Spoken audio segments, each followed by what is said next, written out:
మేము శరన్నవరాత్రులు అంటే దసరాకి ముందు వచ్చే నవరాత్రులు దుర్గా నవరాత్రులు చేసుకోవాలి అనుకుంటున్నాము. అయితే మేము ఇదివరకు ఎప్పుడు కలసం పెట్టుకోలేదు, అఖండ దీపం పెట్టలేదు. కానీ అమ్మవారికి ఈ సంవత్సరం మేము నిష్టగా నియమనిష్టలతో పూజ చేసుకోవాలి అనుకుంటున్నాము.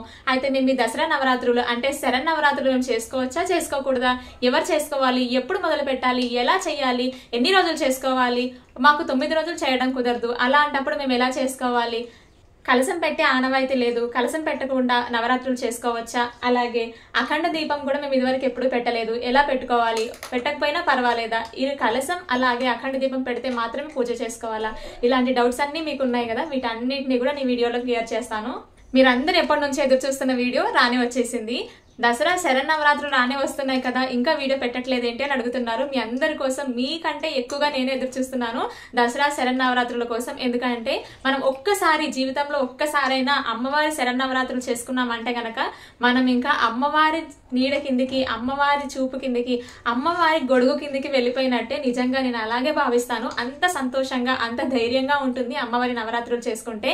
మళ్ళీ సంవత్సరం, మళ్ళీ దసరా వచ్చే వరకు, అంటే మళ్ళీ శరన్నవరాత్రులు వచ్చే వరకు కూడా చాలా ధైర్యంగా ఉండొచ్చు. అమ్మవారు ఏం జరిగినా మన వెంటే ఉండి మనల్ని కాపాడుతుంది, మనల్ని చూసుకుంటుంది అని. అందుకని మీ అందరి కోసం కూడా సింపుల్ గా, ఈజీగా, ఎలాంటి టెన్షన్స్ లేకుండా, ఎలాంటి భయాలు లేకుండా, ఎలాంటి సందేహాలు లేకుండా మీరందరూ కూడా అమ్మవారి శరన్నవరాత్రులు ఎలా చేసుకోవాలి వీడియోలో అయితే చెప్తున్నాను. మీరైతే ఈ వీడియోని ఎక్కడ కూడా స్కిప్ చేయకుండా చూడండి, ఎందుకంటే మాక్సిమం మీకున్న డౌట్స్ అన్ని వీడియోలో క్లియర్ అయిపోతాయి. హలో అండి, అందరికీ నమస్తే. నేను మీ Bhargavi. Welcome back to our channel Bhargavi Muchchatlu. ఎలా చేసుకోవాలి, ఎలాంటి నియమాలన్నీ పాటించాలి, ఇవన్నీ మీకున్న డౌట్స్ అని మాక్సిమం ఈ వీడియోలో క్లియర్ చేస్తాను. ఇంకా ఏమైనా నేను మిస్ అయిపోయి ఉంటే గనక మీరు వీడియో కింద కమెంట్స్ లో చెప్పండి, నేను తప్పకుండా అన్నిటికీ ఆన్సర్ చేస్తాను. ఇంకా లేట్ చేయకుండా వీడియోలోకి వెళ్ళిపోదాం పదండి. మీకు పూజా మందిరంలో ప్లేస్ ఉంటే మీరు పూజా మందిరంలో అయినా చేసుకోవచ్చు. లేదు అనుకుంటే కనుక ఇలా ఒక సపరేట్ గా పీట వేసుకొని, పీటకి పసుపు రాసి బొట్లు పెట్టుకొని ఒక పీట లాగా వేసుకొని, పీట పైన అమ్మవారి ఫోటోని గాని లేకపోతే విగ్రహాన్ని గాని పెట్టుకొని మీరు ఈ నవరాత్రులు అయితే పూజ అయితే చేసుకోవచ్చు. ముందుగా ఇలా ఒక పీటను ఏర్పాటు చేసుకొని దీన్ని బాగా శుభ్రంగా కడిగి తుడిచి పక్కన పెట్టుకున్న తర్వాత పసుపు రాసి ఇలాగా మనం అష్టదళ పద్మం అయితే వేసుకోవాలి. అలాగా చుట్టూతో కూడా ముగ్గునైతే వేసేసుకోవాలి. ఇది నేను బియ్యం పిండితో వేస్తున్నాను. బియ్యం పిండితో ముగ్గు వేసిన తర్వాత పసుపు కుంకుమ కూడా వేసుకోవాలి. ఇక్కడతో మనకు పీట అయితే రెడీ అయిపోతుంది. పీటనైతే మనం అందంగా ఇలాగా అలంకరించుకోవాలి. మీ దగ్గర ఇలాంటి పీట లేకపోతే కనీసం మన అందరి ఇంట్లో చపాతీలు చేసుకునే పీట అయినా ఉంటుంది కదా, ఆ పీటను కూడా వాడుకోండి, మరేం పర్వాలేదు. మీరు మీ ఇంట్లో ఎక్కడైతే పూజ చేసుకోవాలి అనుకుంటున్నారో ఆ ప్లేస్ ఒకటి ఫిక్స్ అయిపోండి మీరు. ఎందుకంటే మళ్ళీ పీఠం పెట్టిన తర్వాత కదపకూడదు 9 రోజుల వరకు. అందుకని ముందుగా మళ్ళీ మీకు ఒకసారి చెప్తున్నాను. ఇలాగ పీట రెడీ చేసుకున్న తర్వాత పీట పైన రెడ్ గానీ, గ్రీన్ గానీ, ఆరెంజ్ గానీ ఏదైనా ఒక బ్లౌజ్ పీస్, కొత్తది బ్లౌజ్ పీస్ వేసేసి దాని మీద మీరు అమ్మవారి ఫోటోని అయితే పెట్టుకోవచ్చు. నేను ఇక్కడ దుర్గా అమ్మవారి ఫోటోని పెట్టుకుంటున్నాను. మీ దగ్గర లలిత అమ్మవారి ఫోటో కానీ, లక్ష్మీదేవి అమ్మవారి ఫోటో కానీ ఏ ఫోటోనైనా పెట్టుకొని మీరు పూజ అయితే చేసుకోవచ్చు. అమ్మవారి నవరాత్రులు చేసుకోవాలి అనుకునే వాళ్ళు మాక్సిమం అందరూ కూడా కలసం అలాగే అఖండ దీపం పెట్టుకుంటారు. అందుకని ఈ వీడియోలో క్లియర్ గా చూపిస్తున్నాను. కొత్తగా అఖండ దీపం గానీ లేదా కలసం గానీ పెట్టుకోవాలి అనుకునే వాళ్ళకు ఎలాంటి డౌట్ లేకుండా ఉంటుందని మరొకసారి ఇక్కడ ఎక్స్ప్లెయిన్ చేస్తున్నాను. ఇక్కడ నేను రాగి పళ్ళెం తీసుకున్నాను. మీ దగ్గర ఇత్తడిది కానీ రాగిది కానీ ప్లేట్ ఉంటే ఆ ప్లేట్కి 5 బొట్టు పెట్టుకొని తర్వాత అందులో పసుపు కుంకుమ వేసి 3 గానీ 5 గానీ గుప్పెల బియ్యం వేసుకొని పసుపు కుంకుమ వేసుకోండి ఆ ప్లేట్ లో. తర్వాత ఒక రాగి చెంబు గానీ, ఇత్తడి చెంబు గానీ, వెండి చెంబు గానీ తీసుకోండి. స్టీల్ చెంబు మాత్రం వద్దు. అందులో సగానికి పైన నీళ్లు పోసి పసుపు కుంకుమ అక్షంతులు వేసుకొని మీ దగ్గర ఉంటే కొంచెం పచ్చకర్పూరం వేసి ఇలా ఒక రూపాయి కాయిన్ గానీ లేదంటే మీ దగ్గర బంగారం, వెండి ఏవైనా వస్తువులు ఉంటే అందులో వేయొచ్చు. అవన్నీ వేసేసుకున్న తర్వాత మీరు ఇందులో తమలపాకులు గానీ లేదా మామిడాకులు గానీ ఒక 5 పెట్టేసుకొని కొబ్బరికాయకి పసుపు రాసి బొట్టు పెట్టుకుని కొబ్బరికాయని పెట్టుకోండి. తర్వాత ఒక బ్లౌజ్ పీస్ కి ఇలాగ మనం ఓం గానీ, స్వస్తిక్ గానీ లేదంటే ఒక నామం గానీ బొట్టు పెట్టేసుకొని ఈ బ్లౌజ్ పీస్ ని కూడా కలసానికి పెట్టండి. తర్వాత కలసానికి కూడా గంధం, కుంకుమ బొట్లు పెట్టేసుకోండి. కలసానికి కంకణం కట్టుకోవాలి మనము. అలాగే ఎవరైతే పూజ చేసుకుంటున్నారో వాళ్ళు కూడా కంకణం కట్టుకోవాలి మొదటి రోజు. అందుకని నేను ఇక్కడ కంకణం అయితే ఏర్పాటు చేస్తున్నాను. తమలపాకులో ఒక పసుపు కొమ్ము వేసి ఇలాగా పసుపు రాసిన దారంతో కడితే మనకు కంకణం అయితే రెడీ అయిపోతుంది. ఈ కంకణాన్ని మనం ముందుగా కలసానికి అయితే కట్టుకోవాలి. మరో కంకణాన్ని మీరు చేతికి కట్టుకోండి. మీ ఇంట్లో ఎంతమంది ఉంటే అంతమంది కూడా కట్టుకోవచ్చు. కోసం మనం ముందుగా ఒక ప్లేట్ లో బియ్యం పోసుకొని పెట్టుకున్నాం కదా, అందులో ఒక తమలపాకు వేసి ఆ తమలపాకు పైన ఈ కలసాన్ని అయితే పెట్టుకోవాలి. మీ దగ్గర ఒకవేళ అలాంటి ప్లేట్ కనుక లేకపోతే మామూలుగా పీట పైన ఇలాగ బియ్యం పోసి ఆ బియ్యం పైన మీరు కలసాన్ని అయితే పెట్టుకోవచ్చు. కలసానికి ఒక పువ్వు పెట్టండి. తర్వాత మీ దగ్గర గాజులు ఉంటే కనుక కొత్తవి గాజులు కూడా వేయండి కలసం పైన. అలాగే అమ్మవారి ఫోటోకి పూలదండ, పువ్వులు కూడా పెట్టి అలంకరణ చేసుకోండి. నవరాత్రుల పూజకి కలసంతో పాటు అఖండ దీపం గురించి కూడా చెప్పండి అని అడిగారు మన వాళ్ళు. అందుకని అందుకని క్లియర్ గా ఎక్స్ప్లెయిన్ చేస్తున్నాను. అఖండ దీపం పెట్టాలి అనుకుంటే కనుక ఇలాగ మనకి 2 మట్టి ప్రమిదలు అయితే కావాలి, పెద్దవి తీసుకోండి. మట్టి ప్రమిదలు కొనుక్కొచ్చేటప్పుడు మాత్రం ఇంటూ మార్క్ అంటే క్రాస్ మార్క్ పెట్టి తీసుకురండి, చాక్ పీస్ తోని. ప్లెయిన్ మట్టి ప్రమిదలు తీసుకురాకండి ఇంటికి. అయితే అలా తెచ్చిపెట్టుకున్న వాటిని ఒక రోజు ముందే శుభ్రంగా కడిగి పక్కన పెట్టేసుకోండి. తర్వాత ఇందులో మనం కావాల్సినంత నిండుగా నూనె పోసి పెద్ద ఒత్తుని వేసుకోండి. పెద్ద ఒత్తు మీరు చేయగలిగితే చేయండి, లేదంటే మనకు పూజా సామాగ్రి షాప్ లో దొరుకుతుంది. ఒత్తు వేసేసి నిండుగా నూనె వేసి పసుపు కుంకుమ పెట్టేసుకోండి. తర్వాత పసుపు గణపతిని చేసుకోండి. పసుపు గణపతిని మనం మొదటి రోజు మాత్రం చేసుకుంటే సరిపోతుంది. పసుపు గణపతిని చేసుకున్న తర్వాత తలపైన మనం బొట్టు పెట్టుకోవాలి. తలపైన పెడితే పసుపు గణపతి అవుతుంది, లేదా చుట్టుపక్కల కింద ఎక్కడైనా పెడితే కనుక గౌరవం అవుతుందంట. అందుకని ఒకసారి గమనించండి. అఖండ దీపం మనం ఒక్కసారి పెట్టుకుంటే మనకు 9 రోజుల పాటు వెలుగుతూనే ఉండాలి. అందుకని పెద్దది ప్రమిదలు అయితే బాగుంటాయి. అఖండ దీపంతో పాటు మీరు ఎన్ని కావాలిస్తే అన్ని దీపం కుందులు అయితే పెట్టుకోవచ్చు, అంటే ప్రమిదలు పెట్టుకోవచ్చు. మట్టివి కానీ, ఇత్తడివి కానీ, వెండివి కానీ మీరు ఎన్నైనా పెట్టుకోవచ్చు.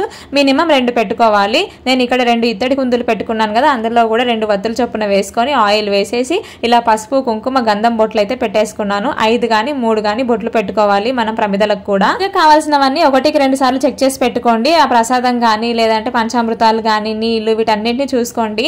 తర్వాత నేను అమ్మవారికి పెట్టడానికి వస్త్రాలు కూడా రెడీ చేసుకున్నాను. ఇవేంటి అని అంటే మనం వీలైతే బ్లౌజ్ పీసు, చీర ఇవన్నీ పెట్టచ్చు. అవి లేకపోయినా ఇలా కాటన్ తో చేసినవి వస్త్రాలు పెట్టచ్చు. మనం ఆచమనం చేయడానికి ఒక పంచపాత్ర, అలాగే అమ్మవారికి ఉపచారాలు చేయడానికి మరో పంచపాత్ర లేదా ఒక రాగి చెంబులో మీరైతే నీళ్ళని తీసుకోండి. అందులో కొంచెం పసుపు, కొంచెం కుంకుమ, కొంచెం అక్షంతలు, కొంచెం గంధం దగ్గర ఉంటే కనుక కొంచెం పచ్చకర్పూరం కూడా వేసి ఇదైతే రెడీగా పెట్టుకోండి ఈ పంచపాత్రని. ఎందుకంటే మన కోసం ఒక పంచపాత్ర కావాలి, అలాగే అమ్మవారికి ఉపచారాలు చేయడం కోసం ఒక పంచపాత్ర అయితే కావాలి. వీలైతే ఇందులో స్పూన్ అయినా వేసుకోండి, లేదంటే తమలపాకులు వేసుకున్నా సరిపోతుంది. మొదటి రోజు కాబట్టి కొంచెం టైం పడుతుంది. మిగతా రోజుల్లో మనం ఈజీగానే పూజ అంతా చేసేసుకోవచ్చు. మీకు చదవడం బాగా వచ్చు, తెలుగు బాగా చదువుతారు, మీకు మంత్రాలు గాని, శ్లోకాలు గాని తప్పులు లేకుండా బాగా చదవడం వస్తుంది అనుకుంటే గనక ఇలా ఒక పుస్తకం తెచ్చుకొని అందులో చూసుకుంటూ చదువుకోవచ్చు. మినిమం ఒక 30 నుంచి 40 నిమిషాల టైం అయితే పడుతుంది అనమాట. నాకు అంత టైం లేదు, మేము సింపుల్ గా చేసుకోవాలి అనుకుంటున్నాము అనుకుంటే గనక ఇప్పుడు నేను చెప్పే విధంగా అయితే మీరు పూజ అయితే చేసుకోవచ్చు. కాకపోతే మీలో ఎవరికైనా యూజ్ అవుతుందని ఈ బుక్ అయితే చూపిస్తున్నాను. నేను ఇది పూజా సామాగ్రి స్టోర్ లో అయితే తెచ్చుకున్నాను. నాకు ధర వచ్చేసి 30 రూపాయలు పడింది. ఇక మనం గణపతికి ఆరాధన చేసుకోవాలి. శుక్లాంబరధరం విష్ణుం శశివర్ణం చతుర్భుజం ప్రసన్నవదనం ధ్యాయే సర్వ విఘ్నోపశాంతయే. తర్వాత దీపారాధన చేసుకుంటున్నాం కదా, దీపారాధన చేసేటప్పుడు దీపత్వం బ్రహ్మ రూపోసి జ్యోతిషాం ప్రభ్రవ్యః సౌభాగ్యం దేహి పుత్రం చ సర్వాన్ కామాశ్చ దేహిమే, లేదా దీపం జ్యోతి పరబ్రహ్మం దీపం జ్యోతి పరం సుతం దీపేన హనతే పాపముషా దీపం నమోస్తుతే. చేసుకునేటట్టయితే కనుక సంధ్యా దీపం నమోస్తుతే అంటే సరిపోతుంది. దీపారాధన చేసిన తర్వాత దీపం కుందులకి బొట్టు పెట్టి అక్కడ మీరు ఒక్కొక్క పువ్వునైతే పెట్టుకోండి. చదవడం వస్తే బుక్ చూస్తూ చదవండి, లేదా నేను చెప్పినట్టు చేసినా సరిపోతుంది. కదా మన కోసం ఒక పంచపాత్ర పెట్టుకున్నాం కదా, ఇందులోంచి మనకు ఎడమ చేతిలో నుంచి కుడి చేతిలోకి నీళ్లు పోసుకోవాలి. ఒకసారి నీళ్లు పోసుకొని తాగేయండి. ఓం కేశవాయ నమః, ఓం నారాయణాయ నమః, ఓం మాధవాయ నమః, ఇలా 3 సార్లు మనము నీళ్లు పోసుకొని తాగాలి. తర్వాత 4వసారి చేతిలో నీళ్లు వేసుకొని మన ఎడమ చేతి వైపు వదిలేయాలన్నమాట. ఓం గోవిందాయ నమః, విష్ణవే నమః, మధుసూదనాయ నమః, త్రివిక్రమాయ నమః, వామనాయ నమః, శ్రీధరాయ నమః, ఋషికేశాయ నమః, పద్మనాభాయ నమః, దామోదరాయ నమః, సంకర్షణాయ నమః, వాసుదేవాయ నమః, ప్రద్యుమ్నాయ నమః, అనిరుద్ధాయ నమః, పురుషోత్తమాయ నమః, అదోక్షజాయ నమః, నారసింహాయ నమః, అచ్యుతాయ నమః, జనార్దనాయ నమః, ఉపేంద్రాయ నమః, హరే నమః, శ్రీకృష్ణాయ నమః. చేతిలోకి కొన్ని అక్షంతలు తీసుకొని వాసన చూసి వెనక్కి పడేయండి. ఉత్తిష్టంతు భూత పిశేచ ఏతే భూమి బారకః ఏతే శామ విరోధేన బ్రహ్మ కర్మ సమారభే. తర్వాత మనం ప్రాణాయామం చేయాలి. ప్రాణాయామం మీకు చేయడం వస్తే చేయండి. ఇలా నాసిక ముద్ర వేసుకొని ముక్కు పట్టుకొని మనం ప్రాణాయామం అయితే చేయాల్సి ఉంటుంది. పూరకం కుంభకం చైవ రేచకం తదంతరం ప్రాణాయామం ఇదం ప్రోక్తం సర్వదేవ వశంకరం. తర్వాత మనం సంకల్పం చెప్పుకోవాలి. సంకల్పం అంటే ఏంటి అని అంటే, అమ్మ మేము నీకు ఇలా పూజ చేసుకుంటున్నాము, అంటే ఈ నవరాత్రులు చేసుకుందాం అనుకుంటున్నాను, చేసుకుంటున్నాను తల్లి, మా ఇంటిని మా కుటుంబాన్ని మమ్మల్ని అందరినీ క్షేమంగా చూడు తల్లి అని మీరు అమ్మవారికి నమస్కారం చేసుకోవాలి. తర్వాత ఘంటానాదం చేయండి, అంటే గంటను మ్రోగించండి. గమార్దంతు దేవానాం గమనార్దంతు రాక్షసాం కురు ఘంటారావం తత్ర దేవతాహ్వాన లాంఛనం. ఇలా గంట కొడుతూ ఈ మంత్రం చదవాలి. మీరు కలశం పెట్టుకుంటే కనుక కలశం పైన చెయ్యి వేసైనా సరే, ఇప్పుడు నేను మంత్రం చెప్తాను అప్పుడు మీరు చెయ్యి వేయండి, లేదా చదవండి, లేదా వినండి. లేదా కలశం పెట్టుకోలేదు అనుకుంటే మీరు రాగి చెంబులో నీళ్లు పెట్టుకుంటారు కదా, అందులో కొంచెం పసుపు కుంకుమ ఇవన్నీ వేసుకోమన్నాను కదా, అందులో పువ్వు వేసి ఇలా తిప్పినా సరిపోతుంది. కలశస్య ముఖే విష్ణు ఘంటే రుద్ర సమాశ్రిత మూలే తత్ర స్థితో బ్రహ్మే మధ్య మాతృగణా స్మృత కుక్షోతు సాగర సర్వే సప్త దీప్తా వసుందర ఋగ్వేదో యదుర్వేదో సామవేదో అధర్వణ అంగే చ సహిత సర్వే కలశాంపు సమాశ్రిత గంగే చ యమునే చైవ గోదావరి సరస్వతి నర్మదా సింధు కావేరి జలేస్మిన్ సన్నిధి కురు పూజా ద్రవ్యాన్ని దేవాత్మానం సంపద ప్రోక్ష. ఇక్కడ పూజ సామాన్ల పైన అన్నింటినీ కూడా ఆ నీటిని అయితే ఒకసారి చిలకరించండి, మీ పైన కూడా చల్లుకోండి. మనము గణపతి పూజ అయితే చేసుకోవాల్సి ఉంటుంది. గం గణపతే నమః అని చదువుకుంటేనే చేసుకోవచ్చు, లేదంటే మీకు ఏవైనా వినాయకుడు సంబంధించిన శ్లోకాలైనా చదువుకుంటూ చేసుకోవచ్చు. ఇక్కడ మనం చేసి పెట్టుకున్న పసుపు వినాయకుడి పైన పసుపు, కుంకుమ, గంధం, అక్షంతలు వేసి అలాగే పువ్వు పెట్టండి. తర్వాత ధూపాన్ని చూపించండి, ధూపం ఆగ్రాపయామి. దీపాన్ని చూపించండి, దీపం దర్శయామి. నైవేద్యాన్ని పెట్టండి స్వామివారికి, నైవేద్యం సమర్పయామి. తర్వాత ఒక కర్పూరాన్ని వెలిగించి స్వామివారికి హారతిని అయితే ఇవ్వండి. ఇలా ఒక చుక్క నీటిని తిప్పేసిన తర్వాత స్వామివారికి మంగళహారతిని కూడా చూపించి అక్షంతలు పువ్వులు చేతిలో తీసుకొని స్వామివారికి మంత్ర పుష్పాన్ని కూడా సమర్పించండి. ఇక్కడితో మనకి వినాయకుడు పూజ అయితే కంప్లీట్ అయిపోతుంది అనమాట. సింపుల్ గా ఈజీగా ఇలా చేసుకోవచ్చు. ఇంకా మేము క్లుప్తంగా పెద్దగా చేసుకుంటాము అనుకుంటే కూడా చేసుకోవచ్చు, కానీ నేనైతే సింపుల్ గా అయిపోయేలాగా చెప్పాను ఇక్కడ వినాయకుడు పూజ. వాటికి మనం ఇక్కడ పూజ చేసుకున్న తర్వాత ఇక్కడ స్వామివారి దగ్గర పూజ చేసిన అక్షంతలు ఉన్నాయి కదా, వీటిని తీసుకొని తలపైన వేసుకొని స్వామి ఎలాంటి విఘ్నాలు లేకుండా మేము పూజ చేసుకునేలా చూడని నమస్కారం చేసుకోండి. ఇప్పుడు మనకి అమ్మవారి పూజ అయితే ప్రారంభం అవుతుంది అనమాట. అంటే అమ్మవారిని మనం ధ్యానం చేసుకోవాలి. అమ్మవారు స్వయంగా మన ఇంటికి పూజలు అందుకోవడానికి రాబోతున్నారు అన్నట్టుగా మనము అమ్మవారిని ధ్యానం అయితే చేసుకోవాలి. అంతకంటే ముందు మనం ప్రాణ ప్రతిష్ఠ చేసుకోవాలి. ప్రాణ ప్రతిష్ఠ అనంటే అమ్మవారు స్వయంగా మన ఇంట్లో వచ్చి ఈ రోజు నుంచి 9 రోజుల వరకు మన ఇంట్లో అమ్మవారు పూజలు అందుకోబోతున్నారు అన్నట్టుగా భావన చేసుకొని నేను అక్కడ స్క్రీన్ మీద చూపించిన మంత్రాన్ని చదువుకుంటూ మీరు ప్రాణ ప్రతిష్ఠ అయితే చేయాల్సి ఉంటుంది. స్వయంగా అమ్మవారు మీ ఇంటికి పూజలు అందుకోవడానికి వస్తున్నారు అన్నట్టుగా భావన చేసుకొని మీరైతే ధ్యానం చేసుకోవాల్సి ఉంటుంది. వారు మీ ఇంటికి వస్తున్నట్టుగా భావన చేసుకొని శ్రీ దుర్గాదేవి నమః ధ్యాయామి అనండి. అంటే అమ్మవారిని మీరు ధ్యానం చేసుకున్నట్టు అర్థం. అమ్మవారు మంచి రంగు చీర కట్టుకొని అమ్మవారు స్వయంగా మీ ఇంటికి వస్తున్నట్టుగా మీరు ధ్యానం చేసుకోండి. అమ్మవారి రూపాన్ని మీరు ఒకసారి మనసులో ధ్యానం చేసుకోండి. మీ ఇంటికి ఎవరైనా అతిథులు వస్తే వాళ్ళకి ఆహ్వానం పలుకుతాం కదా, అలాగే అమ్మవారు కూడా మన ఇంటికి వచ్చారు అన్నట్టుగా మీరు భావన చేసుకొని అమ్మవారికి ఆహ్వానం పలకండి. అమ్మ మా పూజలు అందుకోవడానికి మా ఇంట్లోకి రా అమ్మ అని చెప్పి మీ ఇంట్లోకి ఆహ్వానించండి. శ్రీ దుర్గాదేవి నమః ఆవాహయామి. వారు మన ఇంట్లోకి వచ్చారు కదా, ఇప్పుడు అమ్మవారికి మనం ఏర్పాటు చేసిన ఆసనం పైన కూర్చోబెట్టాలి కదా. అయితే అమ్మవారిని అమ్మ నీకోసం నేను ఇక్కడ పీఠం ఏర్పాటు చేసుకున్నాను, ఇక్కడ వచ్చి కూర్చో అమ్మ అని చెప్పేసని అమ్మవారు స్వయంగా వచ్చి మీ పూజలు అందుకోవడానికి అక్కడ కూర్చుంటున్నారు అన్నట్టుగా మీరు భావన చేసుకొని అక్కడ అమ్మవారు స్వయంగా అక్కడ వచ్చి కూర్చున్నట్టుగా మీరు మనసులో భావన చేసుకోండి. శ్రీ దుర్గాదేవి నమః ఆసనం సమర్పయామి. అమ్మవారికి ఆసనం వేసి కూర్చోబెట్టిన తర్వాత అమ్మవారి పాదాలను కడగండి. స్వయంగా మీరే పాదాలు కడుగుతున్నట్టుగా భావన చేసుకోండి. శ్రీ దుర్గాదేవి నమః పాదయోపాద్యం సమర్పయామి. తర్వాత అమ్మవారి చేతులు కడుగుతున్నట్టుగా మీరు భావన చేసుకోండి. శ్రీ దుర్గాదేవి నమః హస్తయోర్జం సమర్పయామి. అమ్మవారికి తాగడానికి మంచినీళ్ళు ఇస్తున్నట్టుగా భావన చేసుకోండి. శ్రీ దుర్గాదేవి నమః ఆచమనీయం సమర్పయామి. పంచామృతాలు ఉంటాయి కూడా, పంచామృతాలతో కూడా అమ్మవారికి పూజ చేసుకోవచ్చు. పంచామృతాలు కూడా పాలు, పెరుగు, తేనె, నెయ్యి, చక్కెర ఇలా అన్ని ఒకే దగ్గర కలిపేసి అయినా సరే అమ్మవారి ఫోటోకి చూపించి మరో గ్లాసులో విడిచిపెట్టండి. ఇప్పుడు మనం చేసే ఉపచారాలన్నీ కూడా అమ్మవారి ఫోటోకు చూపించి ఒక గ్లాసులో వేసుకుంటున్నాం కదా, అలాగే పంచామృతాలతో కూడా చేసుకోవచ్చు. దుర్గాదేవి నమః పంచామృత స్నానం సమర్పయామి. ఇలా స్వయంగా మీ చేతులతో మీరే అమ్మవారికి పంచామృతాలతో కూడా అభిషేకం చేస్తున్నట్టు లేదా స్నానం చేయిస్తున్నట్టు మీరు మనసులో భావన చేసుకోండి. తర్వాత పంచామృతాలతో చేయించిన తర్వాత మంచి నీటితో కూడా అమ్మవారికి ఒకసారి మీరు అభిషేకం చేయించినట్టుగా మీరు భావన చేసుకోండి. శుద్ధోదక స్నానం సమర్పయామి అని నీటిని చూపించి వదిలేయండి. తర్వాత అమ్మవారికి మీరు బట్టలు పెట్టాలనుకుంటే ఇక్కడ బట్టలు పెట్టొచ్చు. లేదు మేము 9 రోజులు పెట్టేంత స్తోమత మాకు లేదు, జాకెట్ మొక్కలు కూడా మేము పెట్టుకోలేము అనుకుంటే కనుక ఇలాగా దూది ఉంటుంది కదా, దూదికి కొంచెం గంధం, పసుపు, కుంకుమ పెట్టేసుకొని ఈ దూదినే మీరు బట్టలు అనుకున్నట్టుగా పెట్టుకోండి. అంటే వస్త్రము యజ్ఞోపవీతం అని అమ్మవారికి సమర్పించండి. దుర్గాదేవి నమః వస్త్రం సమర్పయామి. శ్రీ దుర్గాదేవి నమః యజ్ఞోపవీతం సమర్పయామి. లేదు మీ దగ్గర ఈ దూది వస్త్రం లేదు, యజ్ఞోపవీతం కూడా లేదు అనుకుంటే అక్షంతలు వేసి కూడా అమ్మవారికి మీరు స్వయంగా వస్త్రం పెట్టినట్టుగా భావన చేసుకోవచ్చు. తర్వాత అమ్మవారికి గంధం పెట్టండి, పసుపు, కుంకుమ బొట్లు పెట్టండి. శ్రీ దుర్గాదేవి నమః శ్రీగంధాన్ ధారయామి. హరిద్రాది కుంకుమాది సుగంధ ద్రవ్యాన్ని సమర్పయామి. మనం అమ్మవారికి పుష్పము అలాగే ఆభరణాలు అయితే సమర్పించాలి. మీ దగ్గర ఏవైనా బంగారు ఆభరణాలు ఉంటే అమ్మవారికి వేసుకోవచ్చు, లేకపోయినా అక్షంతలు అయితే పెట్టుకోవచ్చు. పుష్పాన్ని అయితే సమర్పించుకోండి. దుర్గాదేవి నమః పుష్పాన్ని సమర్పయామి. శ్రీ దుర్గాదేవి నమః ఆభరణాన్ని సమర్పయామి. ఇప్పుడు మనం అమ్మవారికి అంగ పూజ అయితే చేసుకోవాల్సి ఉంటుంది. అంటే సర్వాంగాలను మనం అయితే పూజించాల్సి ఉంటుంది. నేను ఇక్కడ చదువుతూ ఉంటాను, మీరు అక్కడ అక్షంతలు వేస్తూ ఉండండి. దుర్గాయే నమః పాదో పూజయామి. కాత్యాయే నమః గుల్ఫో పూజయామి. మంగళాయే నమః జానుని పూజయామి. కాంతాయే నమః ఊరుం పూజయామి. భద్రకాళ్యే నమః కటిం పూజయామి. కాపాలిన్యే నమః నాభిం పూజయామి. జ్ఞానాయే నమః ఉదరం పూజయామి. శివాయే నమః హృదయం పూజయామి. వైరాగ్యే నమః స్తనః పూజయామి. లలితాయే నమః భుజద్వయం పూజయామి. స్వాహాయే నమః కంఠం పూజయామి. స్వధాయే నమః ముఖం పూజయామి. న్యాసికాయే నమః నమః నాసికం పూజయామి సునేత్రాయ నమః నేత్రే పూజయామి రమాయ నమః కర్ణౌ పూజయామి సింహవాహనాయ నమః లలాటం పూజయామి రుద్రాన్యే నమః శిరః పూజయామి శ్రీ దుర్గాదేవే నమః సర్వాణ్యంగాని పూజయామి. అంగ పూజ అయిపోయిన తర్వాత ఈ ప్లేస్ లో మనం అమ్మవారి అష్టోత్తర శతనామావళి గాని లేదంటే ఏమైనా స్తోత్రాలు గాని శ్లోకాలు గాని ఏవైనా చదువుకోవచ్చు. అంటే మనకు రోజుకు ఒక అవతారం ఉంటుంది కదా, ఆ అమ్మవారికి సంబంధించి మీరు అష్టోత్తర శతనామావళి చదువుకోవచ్చు. అమ్మవారిలో 108 నామాలు చదువుకుంటూ మీరు అక్షంతలతో అయినా చేసుకోవచ్చు, లేదనుకుంటే కుంకుమ వేస్తూ అయినా చేసుకోవచ్చు, అర్చన లాగా అయినా చేసుకోవచ్చు. అయితే నేను ఇక్కడ 108 నామాలు అయితే ప్రెసెంట్ చదివి వినిపించడం లేదు, ఎందుకంటే వీడియో లెంత్ బాగా ఎక్కువైపోతుంది కాబట్టి. అయితే మీరు ఇక్కడ ఏం చేస్తారు అని అంటే మీరు యూట్యూబ్ లో అష్టోత్తర శతనామావళి పెట్టుకొని మీరు ఇక్కడ అక్షంతలు వేస్తూ ఉంటే సరిపోతుంది. లేదు మీకు చదవడం వచ్చు అనుకుంటే కనుక మీరు చదువుకోండి. అష్టోత్తర శతనామావళి కంప్లీట్ అయిపోయిన తర్వాత ఇక్కడ మనం అమ్మవారికి ధూపం అయితే వేసుకోవాలన్నమాట. శ్రీ దుర్గాదేవి నమః ధూపం ఆగ్రాపయామి.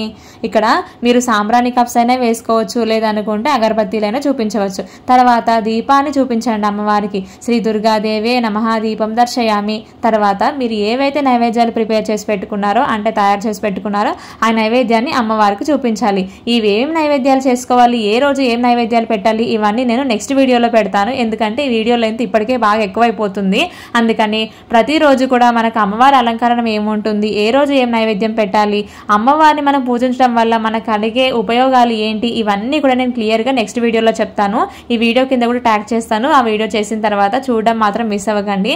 అలాగే మనం అమ్మవారికి ఇక్కడ నైవేద్యం పెట్టిన తర్వాత అమ్మవారికి నైవేద్యాన్ని చూపించాలి. శ్రీ దుర్గాదేవి నమః నైవేద్యం సమర్పయామి. అమ్మవారికి నైవేద్యం పెట్టిన తర్వాత తాంబూలాన్ని కూడా ఇవ్వాలి. తాంబూలానికి మనం 2 తమలపాకులు ఒక్కొక్క వేసి పెట్టినా సరిపోతుంది. ఇలాగ అమ్మవారికి తాంబూలాన్ని ఇచ్చిన తర్వాత శ్రీ దుర్గాదేవి నమః తాంబూలం సమర్పయామి. ఉత్తర పోషం సమర్పయామి, హస్త ప్రక్షాళనం సమర్పయామి, పాద ప్రక్షాళనం సమర్పయామి, శుద్ధ ఆచమనీయం సమర్పయామి. అంటే అమ్మవారికి మనం నైవేద్యం తినిపించిన తర్వాత అమ్మవారి చేతులు కాళ్ళు నోరు కడిగినట్టుగా భావన చేసుకోవాలి.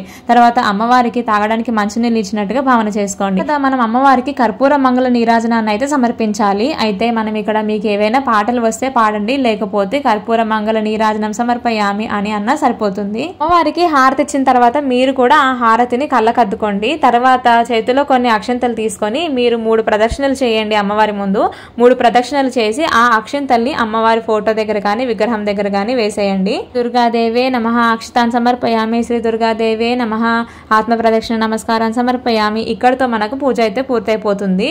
లాస్ట్ లో మీరు కొబ్బరికాయ కొట్టాలంటే కొట్టండి, లేదు మీరు నైవేద్యం పెట్టినప్పుడే కొబ్బరికాయ కొట్టుకుంటాము అనుకుంటే కనుక ముందైనా కొట్టుకోవచ్చు. మొదటి రోజు ఆఖరి రోజు కొట్టడానికి ప్రయత్నించండి కొబ్బరికాయ. ప్రతిరోజు కొట్టాల్సిన అవసరం లేదు. ప్రతిరోజు కొబ్బరికాయ కొట్టగలము, రోజు ఒక అలంకరణ ఉంటుంది కదా, అమ్మవారు రోజు ఒక అవతారం కదా అనుకుంటే కొట్టండి, పర్వాలేదు. కానీ మీ స్తోమత చూసుకొని మీరు ఎవరిని ఇబ్బంది పెట్టకుండా మీరు ఇబ్బంది పడకుండా పూజ అయితే చేసుకోండి. ఇలా పూజ పూర్తయిన తర్వాత వారి దగ్గర మనం అష్టోత్తరం చేసుకుని అక్షంతలు ఉంటాయి కదా, ఆ అక్షంతల్ని తీసుకొని కొన్ని తలపై వేసుకోండి. ఇక్కడతో మనకు పూజ అయితే కంప్లీట్ అయిపోతుంది. అయితే పూజ అయిన తర్వాత మీకు వచ్చే డౌట్లన్నిటికీ కూడా వాటి అన్నిటిని ఆన్సర్స్ చేస్తూ కొత్తగా పూజ మొదలు పెట్టాలి అనుకునే వాళ్ళు, అసలు ఎప్పుడు చేయలేదు చేయాలా వద్దా అని సందిగ్ధంలో ఉన్న వాళ్ళందరికీ కూడా ఇప్పుడు మీరు వీడియోని లాస్ట్ వరకు చూస్తే మీకున్న డౌట్స్ అన్ని క్లియర్ అయిపోతాయి. అలాగే వీలైతే గనక మీరు ఈ 9 రోజుల్లో ఏదో ఒక రోజు చిన్నపిల్లలకి కనీసం ఒక్కరికైనా అలా చిన్నపిల్లలకి పిలుచుకొని మీరు భోజనం పెట్టుకునే ప్రయత్నం అయితే చేయండి. చేయడానికి మాకు అసలు ఇక్కడ చిన్నపిల్లలు ఎవరు దొరకట్లేదు అనుకుంటే మరేం పర్వాలేదు, మీరేం బాధపడకండి. అమ్మవారి నవరాత్రులు చేసుకోవాలంటే కలశం అలాగే అఖండ దీపం ఖచ్చితంగా పెట్టుకోవాలా అని కొందరికి సందేహాలు అయితే ఉంటాయి కదా. అదేది అవసరం లేదండి. మీరు కలశం పెట్టుకున్నా పర్వాలేదు, పెట్టుకోకపోయినా పర్వాలేదు. మీకు వీలైతే గనక మీరు కలశం పెట్టుకొని పూజ చేసుకోండి. అలాగే అఖండ దీపం పెడితే కూడా మీరు ఎన్ని రోజులు అంటే నవరాత్రులు మొదలైన రోజు నుంచి దసరా వరకు ఈ 9 రోజులు కూడా ఈ 10 రోజులు మీరు అమ్మవారి దగ్గర పెట్టిన కలశాన్ని అలాగే అఖండ దీపాన్ని మీరు మంచిగా చూసుకోగలరు. దీపం కొండెక్కకుండా చూసుకోగలుగుతాము అనుకుంటేనే మీరు అఖండ దీపాన్ని పెట్టుకోండి. మధ్యలో అఖండ దీపం కొండెక్కిపోయిందని బాధపడకండి. ఎందుకంటే మొన్న ఒకరు వినాయక చవితికి కూడా పెట్టుకున్నారంట, వినాయకుడిని కదపక ముందే అఖండ దీపం కొండెక్కింది అని అన్నారు. అందుకని తర్వాత మళ్ళీ మీరే బాధపడాల్సి వస్తుంది కదా, అందుకని మీకోసం అయితే నేను చెప్తున్నాను అనమాట. దయచేసి మీరు మెయింటైన్ చేయగలము అనుకుంటే మాత్రమే పెట్టుకోండి. ముఖ్యంగా ఇంట్లో చిన్నపిల్లలు ఉంటే గనక చిన్నపిల్లలు ప్రతిసారి వెళ్ళి దేవుడి దగ్గర ఏదో ఒకటి కదిపేస్తూ ఉంటారు కదా, అలాంటప్పుడు మనకు చాలా ఇబ్బందిగా ఉంటుంది. ఏదైనా పడేస్తారేమో అని భయం కూడా ఉంటుంది. అలాంటప్పుడు చూసుకొని పెట్టుకోండి. వీలైతే మీ పూజా మందిరంలో ప్లేస్ ఉంటే అందులో కూడా పెట్టుకోవచ్చు. మీ అందరికి చూపించడం కోసం నేను ఇక్కడ పక్కన చేసి చూపిస్తున్నాను. లేదు అనుకుంటే కనుక మీరు ఇలాగా సపరేట్ గా పీట వేసి కూడా పూజ అయితే చేసుకోవచ్చు. అయితే ఈ 9 రోజులు కూడా మీరు వీలైతే మాంసాహారం అంటే 9 రోజులు ఇలా పీట వేసుకొని దీక్షలాగా చేయాలి అనుకుంటే గనక 9 రోజులు కూడా మీరు మాంసం ముట్టుకోవద్దు, మధ్య మాంసం జోలికి వెళ్ళకూడదు. వీలైతే ఉల్లి వెల్లుల్లి కూడా మానేయండి. ఉల్లి వెల్లుల్లి లేకుండా మేము వంటలు చేసుకోలేము అనుకుంటే గనక పర్వాలేదు, యూస్ చేసినా పర్వాలేదు, కానీ మాంసం జోలికి వెళ్లకుండా ఉండండి, బయట ఫుడ్స్ మానేయండి. ఇవన్నీ చేసుకుంటూ మీరు అమ్మవారి నామస్మరణ చేసుకుంటూ ఈ 9 రోజులు అయితే చేసుకోవచ్చు. అయితే కలసం ఖచ్చితంగా పెట్టాలా అంటే కలసం పెట్టుకుని ఆనవైతుంది, మేము పెట్టుకుంటాము అనుకుంటే పెట్టుకోండి. లేదు మేము ఇదివరకు ఎప్పుడు పెట్టలేదు, పెట్టాలంటే భయంగా ఉంది అనుకుంటే కనుక మానేయండి. అఖండ దీపం విషయానికి వస్తే కూడా మీరు మెయింటైన్ చేయగలము అనుకుంటేనే అఖండ దీపం పెట్టుకోండి. నేను వీడియోలో ఆల్రెడీ చూపించాను కదా అఖండ దీపం ఎలా పెట్టుకోవాలి అని. మీరు మెయింటైన్ చేయగలము, మేము రోజు ఆయిల్ చూసుకుంటాము, ఒత్తి బాగుందా లేదో చూసుకుంటాము అనుకుంటే గనక మీరు అఖండ దీపం పెట్టుకోండి. కానీ అఖండ దీపం పెట్టేటప్పుడు నూనె నిండుగా వేయండి, అలాగే వత్తి కూడా పెద్ద వత్తి వేసుకుంటే మనకి 9 రోజుల పాటు వెలుగుతూనే ఉంటుంది. మేము ఇదివరకు ఎప్పుడు అసలు మేము నవరాత్రులు చేసుకోలేదు, కానీ ఈ సంవత్సరం మేము చేసుకోవాలి అనుకుంటున్నాం. చేసుకోవాలా చేసుకోకూడదా అని మీ అందరికీ సందేహం ఉంది కదా. ఎలాంటి డౌట్స్ లేకుండా మీరందరూ కూడా అమ్మవారి నవరాత్రులు అయితే చేసుకోవచ్చు. అమ్మ మన దుర్గమ్మ, మనందరినీ కాపాడే తల్లి, అవునా కాదా? కాబట్టి మీరందరూ కూడా ఎలాంటి డౌట్స్ లేకుండా అమ్మవారి నవరాత్రులు అయితే నిశ్చింతగా నిర్భయంగా చేసుకోవచ్చు. మీకు తోచిన విధంగా మీకు ఎలా కుదిరితే అలాగా మీరైతే పూజ చేసుకోవచ్చు. అయితే జాబర్స్, జాబ్కి వెళ్ళే వాళ్ళు, డ్యూటీకి వెళ్ళే వాళ్ళు, పనులకు వెళ్ళే వాళ్ళు, వీళ్ళందరికీ కూడా ఒక సందేహం ఉంటుంది. మరి మేము ఎలా పూజ చేసుకోవాలి? ఇంత పూజ చేసుకోవాలంటే మినిమం ఒక అరగంట అయినా 20 నిమిషాలైనా పడుతుంది కదా డైలీ. కాబట్టి మేము ఏం చేయాలి? ఇంత సమయం మాకు లేదు, మేము ఎలా చేసుకోవాలి అనుకుంటే గనక మీరు వీలైతే పీఠం వేసుకుంటాము అనుకుంటే పెట్టుకోండి. లేదు అనుకుంటే కనుక మీ పూజా మందిరంలోని దుర్గా అమ్మవారి ఫోటో కానీ, లక్ష్మీ అమ్మవారి ఫోటో కానీ, ఏ అమ్మవారి స్వరూపానికైనా సరే మీరు పంచోపచార పూజ చేయండి. పంచోపచార పూజ ఏంటి అంటే దీపం వెలిగించడం, ధూపం చూపించడం, నైవేద్యం చూపించడం, పువ్వులు అక్షంతలు చూపించడం, తర్వాత కర్పూర మంగళ నీరాజనం ఇవ్వడం. ఇది పంచోపచార పూజ, పంచ ఉపచారాలతో పూజ అనమాట. ఇలా చేసుకున్నా కూడా సరిపోతుంది. మీకు వీలైతే అమ్మవారి నామాన్ని స్మరిస్తూ ఉండండి, అమ్మవారి అష్టోత్తరం చదువుకుంటూ ఉండండి. అంటే దుర్గా అష్టోత్తర శతనామావళి కానీ అలా రోజు మనకు ఒక అలంకరణ ఉంటుంది కదా, వీలైతే అలాంటి అలంకారం ఉన్నప్పుడు ఆ అమ్మవారి అష్టోత్తరం చదువుకోవడానికి ప్రయత్నించండి. రోజు మీరు కొంచెం కొంచెంగా అక్షంతలతో కానీ కుంకుమతో కానీ అమ్మవారి అష్టోత్తరం చదువుకుంటూ అక్కడ అర్చన చేసుకుంటే కనుక ఆ కుంకుమని మనం రోజు పెట్టుకుంటే మనకు సంవత్సరం అంతా మనకు ఆ కుంకుమ అయితే దాచుకోవచ్చు, ఆ కుంకుమని మనం పెట్టుకోవచ్చు. మాకు 9 రోజులు పూజ చేసుకోవాలనే ఉంది, కానీ మధ్యలో మాకు కొందరికి ఇర్రెగ్యులర్ సైకిల్స్ ఉంటాయి. సో సడన్ గా ఎప్పుడైనా మాకు గనక సైకిల్ వచ్చేస్తే, అంటే మాకేమన్నా అడ్డంకు వచ్చేస్తే గనక మాకు తెలియకుండా మేము అమ్మవారి పీట పెట్టుకున్న తర్వాత లేకపోతే అఖండ దీపం పెట్టుకున్న తర్వాత మాకు గనక ఇంట్లో ఇబ్బంది కలిగితే మేము ఏం చేయాలి అని మీకు ఒక డౌట్ వస్తుంది. అలాంటి వాళ్ళు మాక్సిమం మీరు కలసం కానీ అఖండ దీపం కానీ పెట్టుకోకుండా ఉండండి. ఎందుకనంటే మళ్ళీ మనమే బాధపడతాం కదా, అయ్యో పూజ చేయలేకపోయామే, పూజ మధ్యలో ఆగిపోయిందే అని. అలాంటప్పుడు మీరు ఏం చేస్తారంటే మీ పూజా మందిరంలోనే అమ్మవారి ఫోటో పెట్టుకొని నేను చూపించిన విధంగా రోజు పూజ చేసుకోండి. మీకు ఎన్ని రోజులు కుదిరితే అన్ని రోజులు చేసుకోండి. ఒకవేళ అమ్మ కరుణా కటాక్షాలు మనపై ఉండి అమ్మవారు మన చేత 9 రోజులు పూజ చేయించుకోవాలనుకుంటే 9 రోజులు మనం చేసుకోవచ్చు. లేదు మధ్యలో మీకు ఎప్పుడైనా అడ్డంకి వచ్చింది అనుకుంటే కనుక ఆ 5 రోజులు మీరు స్కిప్ చేసేసి మిగతా రోజులు చేసుకోవచ్చు. సపోజ్ మీరు మొదటి రోజు నుంచి మొదలు పెట్టారు, 5 రోజులు పూజ చేసుకున్న తర్వాత 4 రోజులు లాస్ట్ 4 రోజులు మిగిలిపోయాయి. అప్పుడు మీకు ఏమైనా అడ్డంకి వచ్చింది అనుకోండి, అప్పుడు ఆ 4 రోజులు మీరు పూజ చేయకపోయినా పర్వాలేదు, మరేం టెన్షన్ పడాల్సిన అవసరం లేదు, భయపడాల్సిన అవసరం లేదు. అమ్మవారి నవరాత్రులు చేసుకోవాలని మాకు ఉంది, కాకపోతే మాకు సడన్ గా ఇబ్బంది వచ్చింది. ఒక 5 రోజుల పాటు మాకు పూజ చేసుకోవడం కుదరదు. మళ్ళీ ఫస్ట్ నుంచి మొదలు పెట్టలేదు కదా మేము నవరాత్రులు, లాస్ట్ లో చేసుకోవాలా చేసుకోకూడదా అనే ఒక డౌట్ వస్తుంది. మీకు ఎప్పుడు కుదిరితే అప్పుడు ఏ రోజు నుంచి అయినా సరే మీరు అమ్మవారి నవరాత్రులు మొదలు పెట్టుకోవచ్చు. వీలైతే మొదటి రోజు నుంచి మొదలు పెట్టుకోండి, కుదరని వాళ్ళు 5వ రోజు నుంచి కానీ, లేదంటే లాస్ట్ 3 రోజులు ఉంటాయి కదా మనకు, అష్టమి, నవమి, దశమి, ఈ 3 రోజులు కూడా మీరు నవరాత్రులు అయితే చేసుకోవచ్చు. నేను చూపించిన విధంగానే మీరు పూజ అంతా కూడా చేసుకోవచ్చు. లేదు ఈ 3 రోజులకు మాత్రమే కదా మేము కలసం పెట్టుకోము, అఖండ దీపం పెట్టుకోము అనుకుంటే కూడా పనేం పర్వాలేదు. నేను చూపించిన విధంగానే మీకు షోడశోపచారాలతో పూజ చేసుకొని, లేదా పంచ ఉపచారాలతో ధూపం, దీపం, నైవేద్యం, మంగళహారతి, అక్షంతలు, పువ్వులు వీటిని పెట్టి కూడా నిత్యం మనం ఇంట్లో దీపారాధన ఎలా చేసుకుంటామో అలాగా అమ్మవారి దగ్గర మనం దీపారాధన చేసుకొని అమ్మవారికి సంబంధించిన లలితా సహస్రనామం కానీ లేదా అమ్మవారి అష్టోత్తర నామాలు కానీ ఇలా ఏవైనా మనం చదువుకుంటూ అమ్మవారికి పూజ అయితే చేసుకోవచ్చు.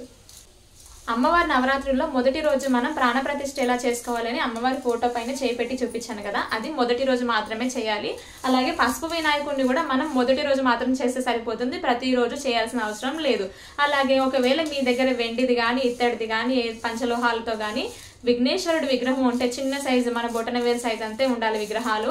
చిన్న సైజు విగ్రహం విఘ్నేశ్వరుడు విగ్రహం ఉంటే గనక మీరు పసుపు గణపతిని కూడా చేయాల్సిన అవసరం లేదు. ఆ విగ్రహానికి ఆ గణపతికి మీరు పూజ అయితే చేసుకోవచ్చు. రోజు కూడా మీరు పూజ మొదలు పెట్టేటప్పుడు ముందుగా మీ పూజా మందిరంలో మీరు పూజ ఎక్కడైతే చేసుకుంటారో డైలీ అక్కడ ఆ పూజా మందిరంలో ఒకసారి పూజ చేసుకొని ముందుగా మన ఇంట్లో ఉన్న దేవుళ్ళకి పూజ చేసుకున్న తర్వాత మీరు ఎక్కడైతే పీఠం వేసుకొని సపరేట్ గా పూజ చేసుకోవాలనుకుంటున్నారో ఆ పీఠం దగ్గర మీరైతే పూజ చేసుకోవాలి. అందులో ముందుగా ఒకసారి మీరు ప్రతిరోజు పసుపు గణపతిని చేయాల్సిన అవసరం లేదు. మొదటి రోజు కాబట్టి ఎలాంటి విఘ్నాలు కలగకుండా 9 రోజులు పూజ పూర్తవ్వాలి అని విఘ్నేశ్వరుడికి నమస్కారం చేసుకుని మనం పసుపు గణపతిని అయితే చేసుకుంటాం. అయితే ప్రతిరోజు ఏంటి అని అంటే రెండవ రోజు నుంచి ఇవన్నీ చేయాల్సిన అవసరం లేదు. కాకపోతే మొదటి రోజు మనకు కొంచెం టైం ఎక్కువ పడుతుంది. ఎందుకంటే కలసం పెట్టుకోవాలి, అఖండ దీపం పెట్టుకోవాలి, పసుపు గణపతిని చేసుకోవాలి. వీటన్నిటిని చేసుకోవాలంటే మనకు అరగంట పైన టైం పట్టేస్తుంది. మొదటి రోజు కొంచెం టైం చూసుకొని కూర్చోండి మీరు పూజకి. మిగతా రోజుల్లో మాత్రం మనం వినాయకుడిని డైలీ చేయాల్సిన అవసరం లేదు. మామూలుగా విఘ్నేశ్వరుడికి దండం పెట్టుకొని స్వామి ఈ రోజు నేను 2వ రోజు చేస్తున్నాను, 3వ రోజు చేస్తున్నాను, ఇలాగ మీరు ఏ రోజైతే పూజ చేసుకుంటున్నారో ఆ రోజు విఘ్నేశ్వరుడికి ఒకసారి మీరు నమస్కారం చేసుకుని స్వామి ఈ రోజు నేను పూజ చేసుకుంటున్నాను, అమ్మవారికి ఎలాంటి ఆటంకాలు లేకుండా పూజ పూర్తయ్యేలా చూడు స్వామి అని మీరు పసుపు గణపతికి కానీ లేదా మీ దగ్గర ఉన్న విఘ్నేశ్వరి విగ్రహాన్ని కానీ విఘ్నేశ్వరి ఫోటోకి కానీ మీరు పూజ ఒకసారి నమస్కారం చేసుకొని మీరు అమ్మవారి పూజ అయితే ప్రారంభించవచ్చు. 9 రోజులు కూడా 9 అలంకారాలు ఉంటాయి కదా. అయితే నేనేం చేస్తాను అంటే మనకు శరన్నవరాత్రులు అని అంటే దుర్గా స్వరూపాలు కదా, దుర్గా నవరాత్రులు కదా. అయితే మొదటి రోజు నుంచి 9వ రోజు వరకు 9 అవతారాలు ఉంటాయి అన్నమాట. నేను ఆ విధంగా పూజ చేసుకుంటాను అమ్మవార్లకి. అవేంటి అనేది మీకు నేను తర్వాత వీడియోలో చూపిస్తాను. 9 అలంకారాలు అంటే 9 అమ్మవారి దుర్గల నవదుర్గల అవతారాలు, వాటికి ప్రత్యేకత ఏంటి, అలాగే నైవేద్యం ఏం పెట్టాలి, ఇవన్నీ చెప్తాను. కొందరు ఏం చేస్తారు అని అంటే విజయవాడ కనకదుర్గమ్మకి ఎలా అయితే అలంకరణ చేస్తారో ఆ అలంకరణ ఫాలో అవుతుంటారు. మాక్సిమం మన ఆంధ్ర తెలంగాణ ఎక్కడైనా సరే ఈ ఉభయ తెలుగు రాష్ట్రాల్లో అయితే మాక్సిమం విజయవాడలో అమ్మవారికి ఎలాంటి అలంకరణ జరుగుతుందో ఎలాంటి నైవేద్యం అయితే పెడుతున్నారో అన్ని గుళ్ళల్లో కూడా ప్రతి అమ్మవారి గుళ్ళో కూడా అలాంటి అలంకరణ జరుగుతుంది, అలాంటి నైవేద్యాలు పెడతారు. ఈ లిస్ట్ అంతా కూడా నేను మీకు క్లియర్ గా చూపిస్తాను. వీడియోని ఎక్కడ స్కిప్ చేయకుండా చూడండి. మీకు ఒక డౌట్ రావచ్చు, అమ్మవారికి మనం వస్త్రం అలాగే యజ్ఞోపవీతం పెట్టాలి కదా, మనం రోజు పట్టు చీర తెచ్చి పెట్టలేం కదా, రోజు జాకెట్ ముక్కలు తెచ్చి పెట్టలేం కదా, మరి అలాంటప్పుడు ఏం చేయాలి? మీకు వీలైతే మీకు కుదిరితే ఆఖరి రోజు మాత్రం అంటే దసరా రోజు కానీ మనకు మామూలుగా 9 నవరాత్రులు ఉంటాయి కదా, నవరాత్రి రోజు ఆఖరి రోజు మీరు ఏం చేస్తారు అంటే మనం ఉద్వాసన పలుకుతాం కదా, అంటే అమ్మవారిని యథాస్థానానికి పంపిస్తాం కదా, అప్పుడు మీరు ఆఖరి రోజు నాడు పూజ చేసుకున్నప్పుడు అమ్మవారికి మీరు పెట్టాలనుకున్న చీర రవిక తాంబూలం కింద పెట్టేసి అమ్మవారికి ఆఖరి రోజు పూజ చేసుకున్నప్పుడు చీరని నవికని వస్త్రాలు అయితే పెట్టుకోవచ్చు. మిగతా రోజుల్లో మీరు అక్షంతలు వేసినా సరిపోతుంది. నేను చూపించిన విధంగా మీరు దూది వస్త్రాలు కూడా పెట్టుకోవచ్చు. ఇలా చేసినా సరిపోతుంది. ఈ 9 రోజులు నవరాత్రులు చేసుకున్నాము, బాగానే గడిచిపోయింది. తర్వాత కలసం పైన పెట్టిన జాకెట్ ముక్కను ఏం చేయాలి, కలసం కింద పోసిన బియ్యాన్ని ఏం చేయాలి, కలసంలో ఉన్న వాటర్ని ఏం చేయాలి, ఇలాంటి డౌట్స్ కూడా అడుగుతారు మన వాళ్ళు. ఆల్రెడీ నేను ఇవన్నీ వరలక్ష్మి వ్రతం పూజ విధానం వీడియోలో చూపించాను. కాకపోతే అందరూ మళ్ళీ ఆ వీడియోకి వెళ్ళి చూసే టైం ఉంటుందో లేదో అని ఇక్కడే క్లియర్ చేస్తున్నాను. మనము కలసం పైన పెట్టుకున్న ఆ బ్లౌజ్ పీస్ని అయితే ఇంట్లో పెద్దవాళ్ళు అయితే కుట్టించుకోవచ్చు, లేదా ఎవరికైనా మీరు పెడతానంటే పెట్టేయచ్చు. అయితే కలసంలో వేసిన నీళ్లు మాత్రం మనకు అన్ని నదులతో సమానం కాబట్టి స్వయంగా అమ్మవారి పూజలు అందుకున్నారు కాబట్టి ఆ నీళ్ళు నిండా చల్లుకోండి, మీ ఇల్లు శుద్ధమైపోతుంది అనమాట, పాజిటివ్ వైబ్ ఉంటుంది.